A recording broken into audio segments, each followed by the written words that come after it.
The role of the CISO is changing, and the pandemic has brought to light challenges for security leaders and teams across every industry. But it's also brought opportunities to redefine our security strategies and to demonstrate the positive impact on the business.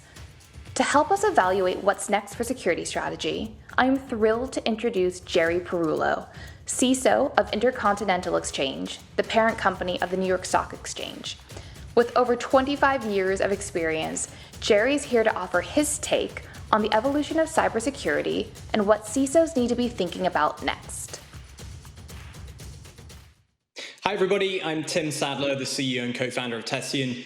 We are here today to talk to security heavyweight Jerry Perullo about the lessons he's learned while securing one of the most influential organizations in financial services.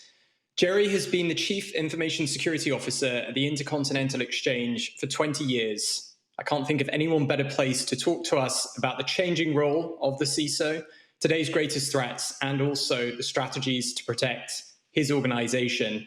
Jerry, welcome. It's great to have you here with us today. Thank you so much for making the time. Yeah, absolutely. Thank you, Tim. It's great to be here with you today. So you've been the CISO at ICE for 20 years. How did you get into security, and why do you choose to do this every day? Yeah, I think like a lot of people, I came into it from the technology side. So, and I always say that there's kind of three pillars of that, right? There's networking, systems, and software engineering. And so for me, I was studying computer engineering, but I got a job really building an ISP in the late 90s. And to do all of that from web hosting to authentication and on, it was a lot of systems, network, and really scripting at the time, which is, it's like kind of faking it in coding. So I started out like that, and then the timing was perfect because the world was really pushing towards cybersecurity. And so I went into a consultancy and performed a couple of those jobs, and then actually started a cybersecurity consultancy within it. Went out on my own, landed ICE as one of my first contracts, and then went on full time. And as you noted, that was about 20 years ago now. I think it's a rare thing actually to see that kind of tenure in an organization, but in the same kind of specific domain.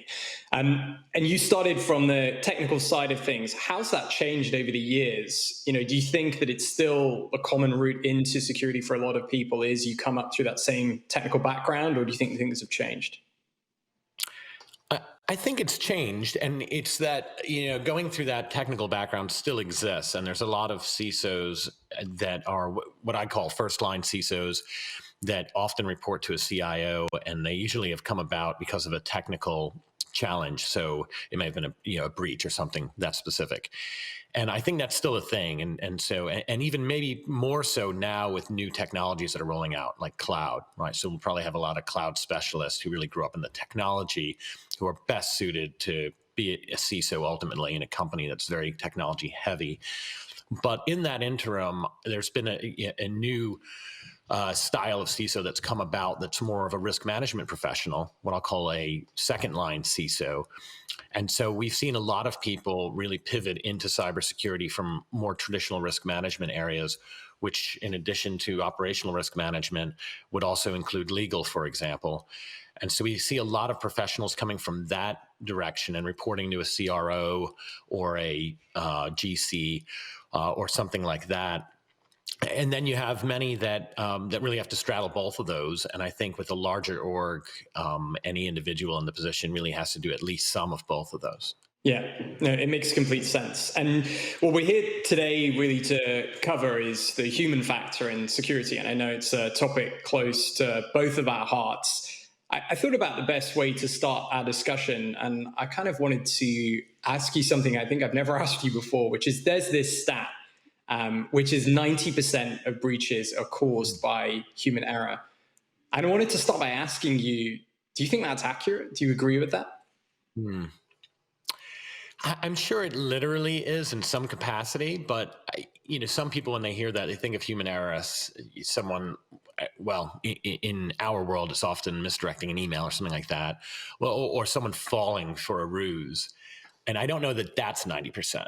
I think you get there by bundling in misconfigurations or mistakes during coding. So that is how you can get to 90%, and it's literally human error, but it may not be a last moment judgment call. It could have been something configured wrong long before.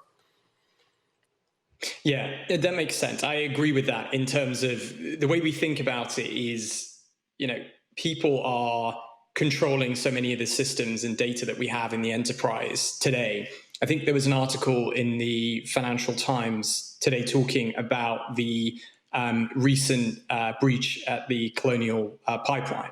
And it was talking about the hidden risk that digitization brings to organizations, where we've had this digital transformation past 40 years. Basically, people have superpowers at their fingertips. You can wire millions of dollars in a few mouse clicks. You can, send your entire customer database on a single email, and it represents and presents risk. How do you think that organizations have got that balance right? We've had all this great benefit from enterprise digitization, but are we really thinking enough about how we secure people as the gatekeepers to that? Well, yeah, I hesitate to really indict any organizations over it, because we do have a lot of challenges, and we do see incidents all the time in the cybersecurity realm, and we do counter those. But it is somewhat self-policing in that you could say we've deemed it an acceptable risk, and that we find that all of those powers, the superpowers as you call them, are worth it, right? I mean, the empirical data is there because we go on, don't we? And so, I think the advances societally that have come from it, net are worth it, so to speak. But it'd be even better, of course, if we could do it without the downsides to it. And so, talking more specifically to our individual organizations, putting enough emphasis on that yet, it varies, of course. And in this business, in risk management, and certainly in adversarial risk management, as I like to call it, we're all proving a negative. And so you can get lucky. That is an option. And really, I find a lot of the job is really about proving, even when things go well, that it wasn't just blind luck, right? Because you could do that a lot cheaper than hiring someone. So trying to prove that we're not just lucky, which gives people a lot more comfort that it's going to sustain, and that we're going to continue to not have an issue, whereas luck can change in any given moment. So, with that said, surely, as you see issues that come out, and then we always have these postmortems where we investigate an actual institution that has an issue, you always find out about, not always, but you often find out about hygiene issues, or a lack of a program or lack of diligence. And certainly it can be argued that because we see that data, that there are organizations out there that are not investing enough. Yeah, no, for sure. I think it's a challenge that every organization faces, for the exact reason that you said, which is you can't lock everything down. You have to give people increasingly new systems and tools and access to data to do their job. But you've got to find that balance and that cost-benefit trade-off. What is your advice for security teams that are trying to evaluate those decisions in their organization? They're thinking, hey, a team in our organization has asked us if we can deploy this new system to enable for, could be better communication or something else. Where do you begin as a security team in trying to evaluate that balance between productivity and security risk? Yeah, I think we're at a point with security testing resource and the abilities from red teams and professional services and bug bounty programs and on. I think we're at a point where it's tenable to say, prove it. So as a security professional, I think it's really important, if I hear of a new initiative, and whether it's, hey, we've got this new way to travel through space and time, or whether it's, we've got a new video chat platform, we want to use it, what do you think?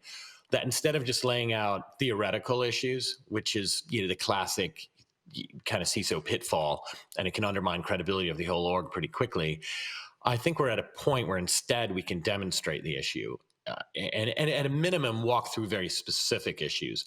So instead of just saying, well, there's no encryption, instead we can say, well, we think that a eavesdropper, well-positioned, can capture this data and decrypt it, read it, or listen to it, and therefore gain advantage, and actually demonstrate it, put it in a lab and try it.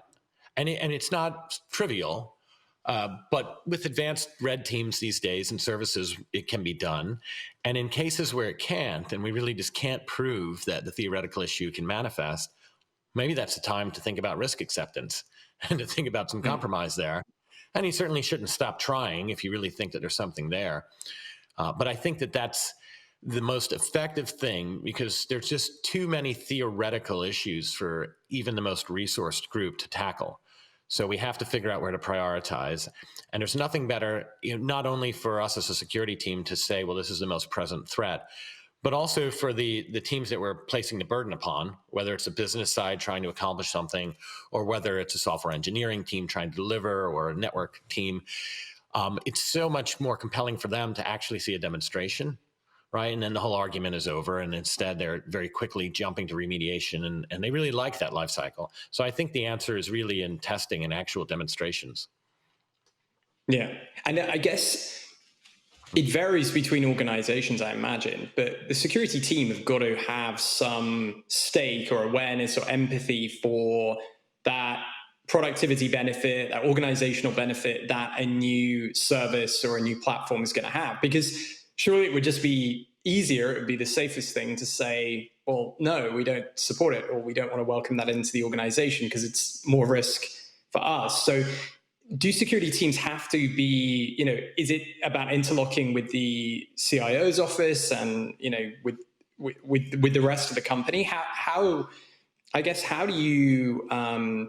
you make sure that security have got a stake in empowering people to do great work as well?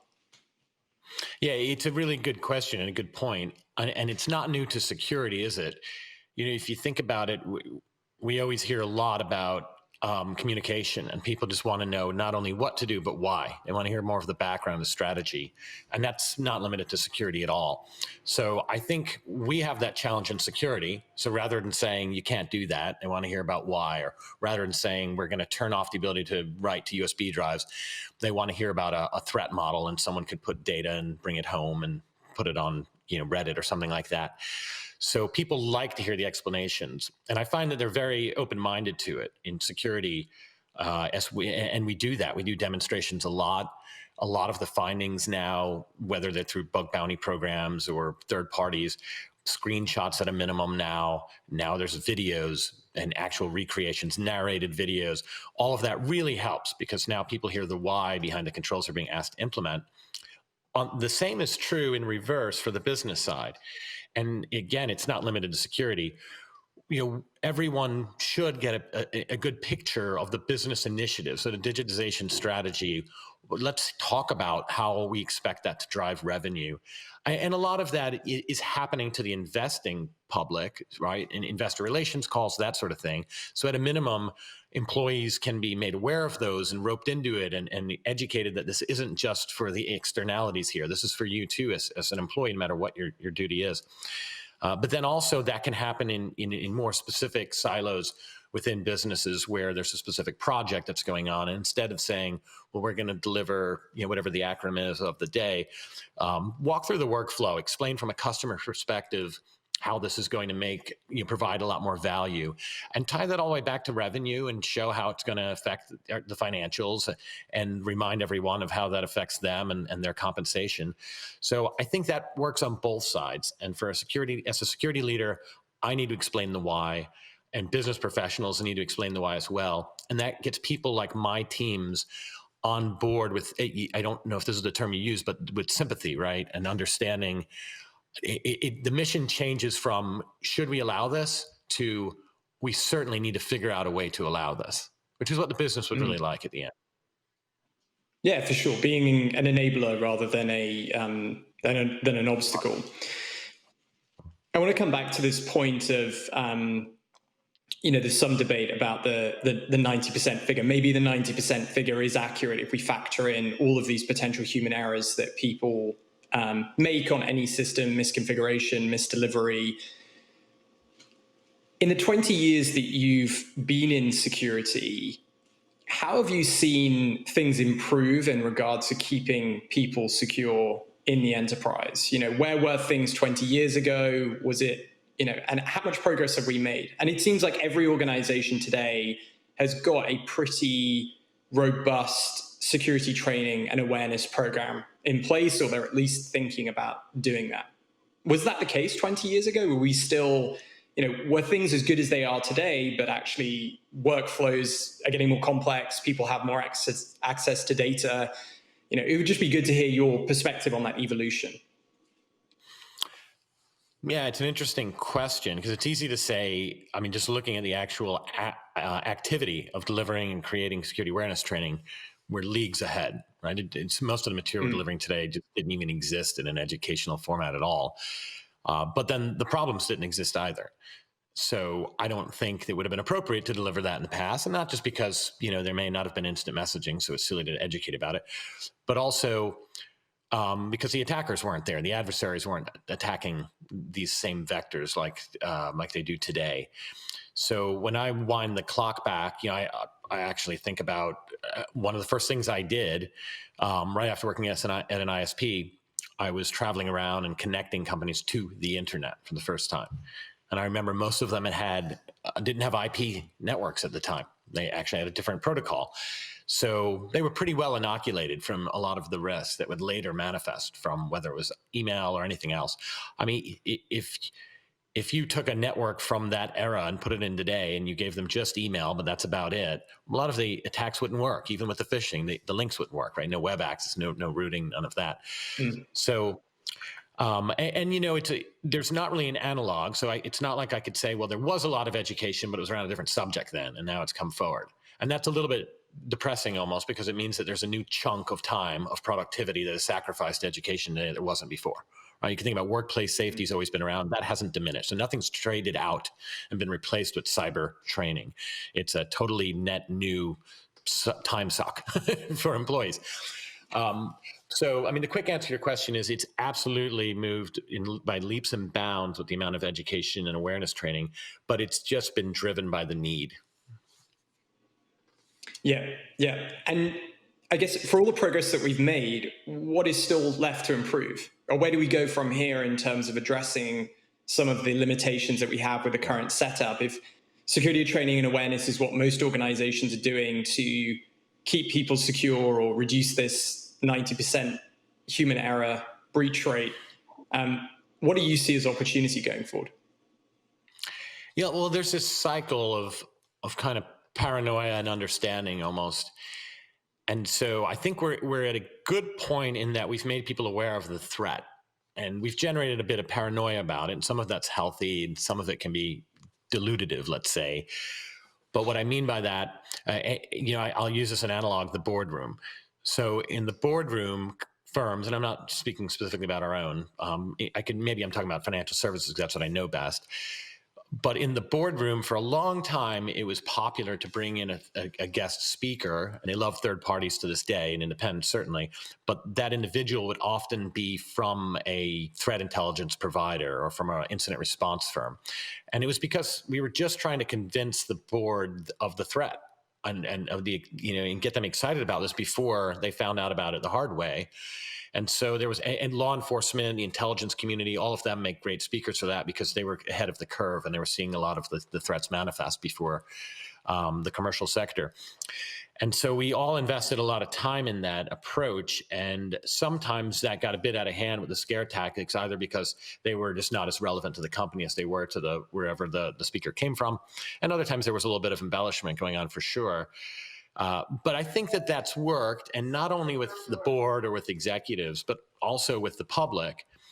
And so now we're at the point, I feel like it's fairly ubiquitous that people know that there's something they need to be worried about and that they need to take some actions. And as examples, I was just talking with someone just this week, and he was telling me that he knew this was overboard, but whenever he gets a one-time passcode texted to him from a service that does that, right after he uses it, he deletes the text message. And he said, I know that's technically not sound. There's no real value in that. It is a one-time password, but I do that. And to me, that's an example of that there's prudence needed, and you should be taking some efforts, but you're not necessarily sure of which ones are the most valuable. And that's about where we are now. So there's a lot of kind of furor generated, a bit of paranoia. But now we really need to focus and improve the signal to noise ratio so that people know not only what actions they do need to take to stay safe, but so they can also identify things that are inherently safe that they don't need to worry about at all. And we're right at that point now. So that signal to noise ratio is everything. I really love that description of it, actually. We've kind of got to this point where people are paying, if I understand you correctly, you're basically saying people are ready to pay attention. They understand that there's a risk here, but maybe they're in a mode right now of fearing too much. And in order to make progress going forward, what we've got to do is get really sharp at, for different kinds of people, they're going to need to be aware of different things. They're going to need to take certain things more seriously than others, so on and so forth. Otherwise, we're just going to kind of evolve forward into this complexity of like, we can't keep adding more fear and, hey, you've got to watch out for everything to everybody's job. Otherwise, we're going to be consuming like 30% of their time just in either training or them quadruple checking every email, text, phone call they receive. Right.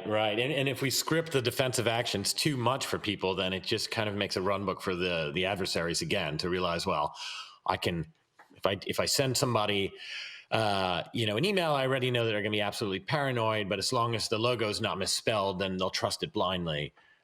And we don't do ourselves a lot of favors when we do things like trying to focus our training on, look to see if just a domain is misspelled, because then an adversary will just realize I can just use a different word entirely instead of trying to impersonate a company name. And as long as it's spelled well, then it'll sail on through. It's kind of been a unprecedented past year in security. It just seems like some of the events that have happened are, off the charts for anything we've seen before. What's your perspective? What's your take? And what should we be all thinking about as we move forward through 2021 and into the next year? Yeah, well, it is true that there's been a lot. And I think it's more of a function of just technology and the evolution of that than the pandemic in particular. Not that you mentioned that, but I think it's worth noting because I've seen a lot of folks, or I've been asked a lot, is there more targeting? Is the work from home area being exploited more, or anything like that? And I don't think we are seeing a ton of that yet. But we nonetheless are seeing some high profile breaches and incidents that are not necessarily tied to that. And they're continuing. And I think that's a function of the technology and, of the evolution.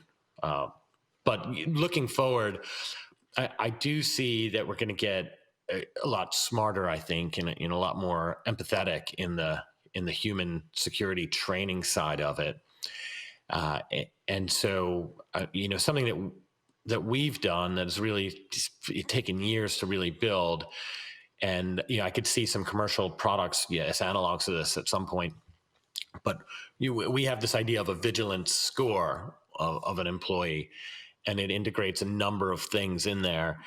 And I know some people, all of the things that we try to rate, if you will, are based on reactions, so decision making, really, because that's what we're training. So, for example, in phish testing, right, that's a pretty classic one at this stage.